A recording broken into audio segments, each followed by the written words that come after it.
やばいやばいやばいやばいやばいやばい。あ、はみ出た。やばい。やばい。なんで朝ちゃんと起きたのに遅くなっちゃうんだろう。何やるかな。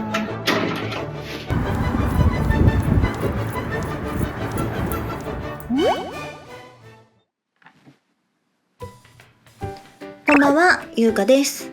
撮影している今日が2月の7日、新作のガンプラ発売日ということで、今日は朝から並んで買いに行ってきました。それはこちら。じゃーん。ハイグレードのグスタフ・カール00型です。先日映画を見たばっかりなので、いつも以上に作るのが楽しみです。しかし見てください、この箱のボリューム。パーツ数もすごかったりするのかな。その辺もしっかりレビューしていきたいと思います。今回の動画は前半に組み立てと雑談、中盤に各パーツのご紹介、中盤にポージングのご紹介という構成にしようと思います。雑談なんていらないって方はタイムスタンプから飛ばして見たいところから見ていただければと思います。それでは本編をご覧ください。早速開けていきます。箱絵もめちゃくちゃかっこいいです。さて中身はランナーは15枚、 B2 と E はハイグレードグスタフ・カールのランナーです。他は新規で00型のランナーとなっています。他にはビームサーベルのビーム部分、シールとマーキングシールが1枚ずつ、冊子の説明書が1冊入っています。ページ数は11ページ。ハイグレードで冊子の説明書って珍しいですね。それではサクサク組み立てていきます。さて手を動かしながら少し雑談を。今回のグスタフ・カール過去商品の流用ランナーもあったので、改めてこの機体の系譜を調べてみたんです。そしたら2019年にユニコーンバージョンとプレ版限定でギレンの野望バージョンが発売されていたんですね。同じ系統のバリエーション機ということでシルエットは本当によく似ています。ただ私は過去の2つを組んだことがないので直接的な比較はできません。もし詳しい違いが気になる方がいれば分かりやすくまとめてくださっている記事のリンクを概要欄に貼っておくのでチェックしてみてください。ところで皆さんは今回スムーズに買えましたか？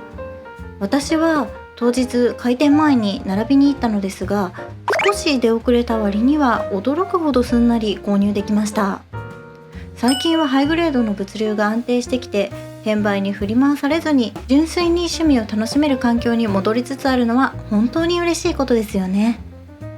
グスタフ・カールといえばやっぱり映画「閃光のハサウェイ」第1部でのメスターとの市街地戦。今回の箱絵もまさにそのシーンですが、前作の公開時ではなく、なぜ今このタイミングでの発売だったのかちょっと不思議ですよね。実は今回このレビュー動画を作るにあたって機体の活躍をしっかり目に焼き付けておこうと2回目の映画鑑賞に行ってきたんです。もちろん2週目の入場特典もしっかりゲットしてきました。1回目はストーリーを追うので必死だったのでモビルスーツを観察するのが目的だったんですが、グスタフ・カール正直そこまで目立った見せ場はなかったですね。量産機らしく並んでいたり、クシーに圧倒されたり、前回あれだけ活躍したので今回は量産機としての引き立て役に徹していたのかもしれません。映画があまりに面白かったので原作小説も読んでいるのですが、そこに載っているデザインが今の形と全然違っていて驚きました。ガンダムユニコーンでの映像化を機に今のマッシブなデザインにリファインされたみたいですね。次回の映画ではまた重厚なアクションが見られるのか今から楽しみです。お願いします。次に各部位のパーツ数や可動域を見ていきたいと思います。全体的にパーツ数は多かったですが、サイズが大きいということもあってとっても組みやすかったです。まずはボディから。パーツ数は全部で28個。このキット全体に言えることなのですが、ポリキャップは一切使われていません。組み立ててみるとこんな感じになります。中央の連邦軍マークはシールでの再現です。造形でまず目を引くのがこの圧倒的な胸板の厚み。左右の幅よりも前後にボリュームがあるシルエットをしています。マッシブで強そうな印象がしっかり出ていますね。肩の後ろ側にはシールドを接続するためのアームが備わっています。ここフレキシブルに稼働するんですが、正直ちょっと硬めです。特に付け根の部分は無理に動かすとパーツが破損する恐れがあるので、慎重に動かす方が良さそうです。続いて頭部です。こちらのパーツ数は全部で10個。一番パーツ数が少ない部位になってます。全体のフォルムはジムやジガンを彷彿とさせる丸みのあるラインが特徴的ですね。ただ凹凸がしっかりあるので情報量が多く密度のある仕上がりになっています。アンテナの向きは以前のユニコーンバージョンと比較すると後方へと流れるような向きに変更されています。ちょっとした違いですが、これによってスピード感というかシュッとした精悍な顔つきに見えますよね。続いては腕を見ていきましょう。パーツ数は右腕が22個、左腕が26個となっています。左右で数が違うのは肘から下のデザインが異なるためです。特に目を引くのが左腕に装備されたグレネードランチャー。このキットでは固定されていますが、説明書には左腕部にのみ装備、予備の弾倉は携帯しておらず基地施設などで交換するとあります。ということは弾を補充する場合は白い部分をガシャンと交換するんですかね。設定に詳しい方いたらぜひコメントで補足していただけると嬉しいです。可動域についても見ていきましょう。肘の曲がり具合はこれくらい。しっかり深く曲がるのでポージングには十分な可動域ですね。肩アーマーも独立して動かせますし、ここも単独で少し動くようになっていて細かいこだわりを感じます。あと左腕のグレネードランチャーですが、下の部分が開閉するギミックになっているんです。私が不器用なのか爪をかけにくくて開けるのに苦戦しました。さて次は脚部です。ここが本当にすごくって、なんとパーツ数は片足だけで44個。ハイグレードとしてはちょっと考えられないような数字ですよね。左右対称のデザインで全体的に四角く、いかにも重装甲といったがっしりめのフォルムをしています。パッと見は大きな外装に覆われていて、そこまで情報量が多いわけでもないんです。なんでこんなにパーツ数多いのって思いますよね。その謎は可動域をチェックして解けました。まず足首から下。ここだけでこの巨体を支えるのに十分すぎるほど柔軟に動きます。前後にもしっかりスイングするので設置性が高く、ポージングも安心です。そして膝のギミック。膝の内部フレームをグイッと引き上げて、ふくらはぎ裏の走行をスライドさせると走行の干渉を避けてここまで深く曲げることができるんです。この時ちらりと見えるシリンダー状のパーツがメカニカルで最高におしゃれですよね。さらにふくらはぎの左右にある走行、ここは少し動かしにくいですがパカッと開くことができます。中からはバーニャーが顔を出し、こちらも独立して動かすことができます。こんなギミックを隠してたなんてほんとかっこいい。ただ1点注意が必要で、サイド走行のネイビー部分はシールでの塗り分けになっています。開閉時にシールを傷つける恐れがあるので丁寧に動かしましょう。フル稼働状態とデフォルトを比べると足の長さがこれだけ変わります。全体のシルエットや立ち姿の印象もガラリと変わりそうですね。部位紹介のラストは腰です。パーツ数は24個。ハイグレードの腰パーツとしてはかなり多い方ですよね。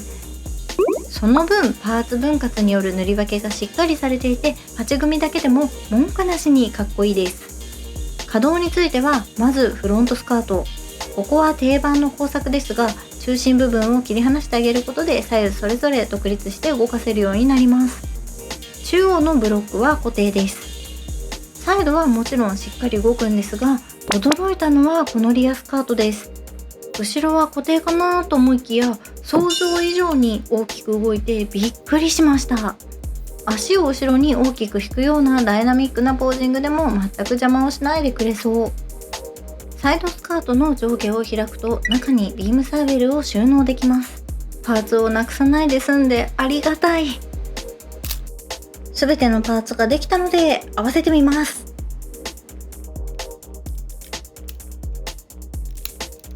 はい、グスタフカールの完成です。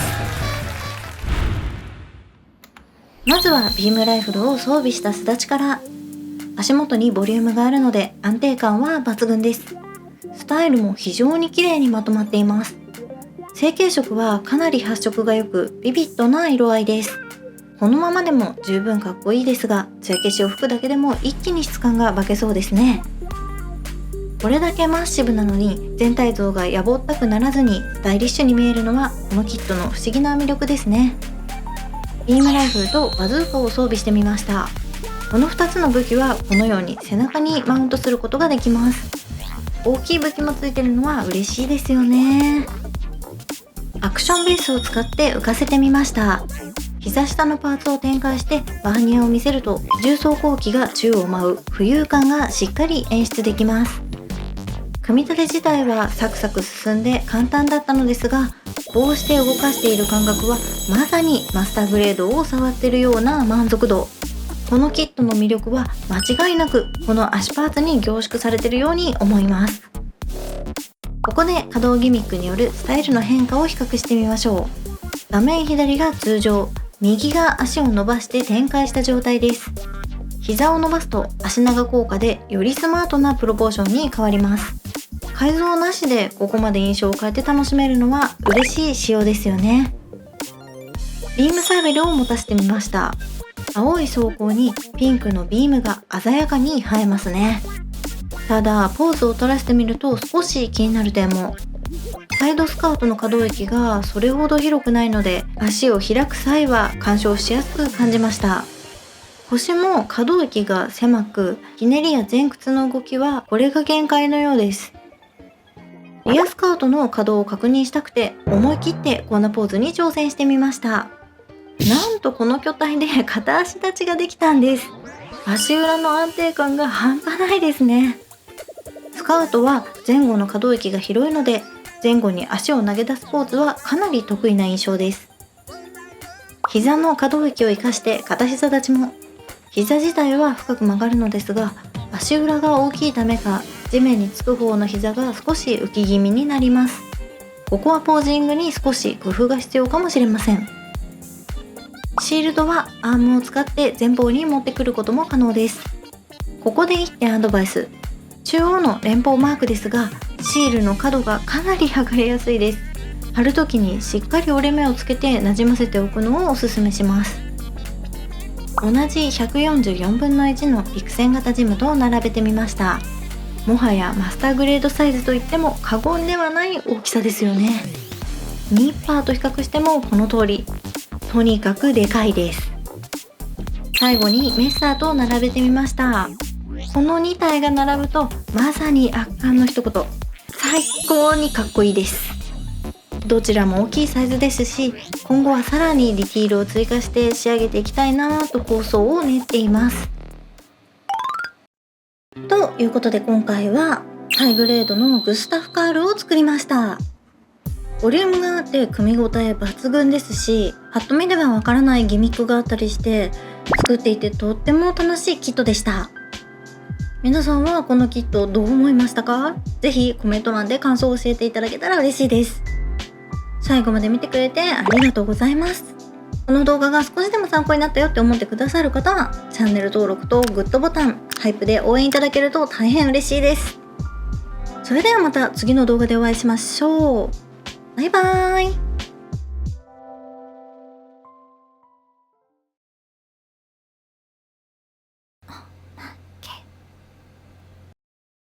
映画を見終わった後、遅めのランチへ行きました。祝日でどこも行列だったのですが、さっと入れて美味しい和食で当たりでした。何よりカウンターには私と同じで一人でご飯を食べてる女性が何人かいて、お一人様でもそれぞれ祝日を楽しんでいることがなんだか嬉しかったです。